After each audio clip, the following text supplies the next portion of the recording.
રામ રામ, જય શ્રી કૃષ્ણ, જય માતાજી, ગુડ મોર્નિંગ. તમારા માટે ફરીથી એક સરસ મજાનો કોન્સેપ્ટ લઈને આવ્યો. એનટીપીસી ગ્રુપ ડીમાં વારંવાર પૂછાય એવો કોન્સેપ્ટ જે હાલ જ અંડર ગ્રેજ્યુએશનમાં આવવાનો છે, ગ્રુપ ડીમાં આવવાનો છે અને ગ્રેજ્યુએશન લેવલમાં પૂછાયો છે. રકમ વાંચીએ અને શીખી લઈએ. શું કહે છે? એક લંબચોરસનું પરિમાપ 120 મીટર છે.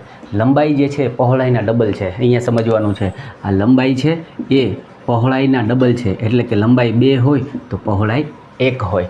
ઓકે, તો એનું ક્ષેત્રફળ શોધવાનું છે. કોનું? લંબચોરસનું. લંબચોરસનું ક્ષેત્રફળ હોય શું? તો કે ભાઈ લંબાઈ ગુણ્યા પહોળાઈ, આ બંને હોય. ઓકે, હવે બીજી એક વસ્તુ છે. શું કહેવા માંગે છે કે ભાઈ પરિમાપ છે ને 120. પરિમાપ શું હોય? ઉપર નીચે અને સામસામેની બાજુ છે ને એ ડબલ વાર હોય. ઓકે, તો લંબાઈને ગુણ્યા પહોળાઈમાં તો આપણે એક જ વાર જોઈએ, એટલે કે આ જે છે એના અડધા હોય, 120ના અડધા હશે.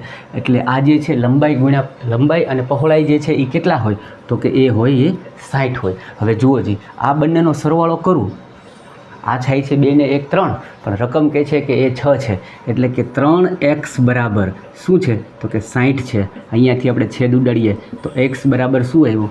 તો કે 20 આવ્યું. એનો મતલબ કે આ L જે છે 1 હોય, B છે એ 1 છે, એટલે કે આ 20 હશે અને આ શું હશે? તો કે 40 હશે. બસ, દાખલો થઈ ગયો સોલ્વ. કારણ કે એ બેનો ગુણાકાર જે છે એ તો એનું ક્ષેત્રફળ હોય છે.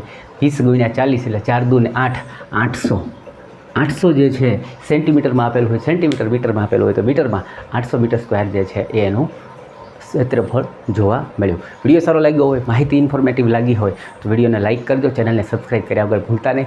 મળીએ છીએ બીજી વાર.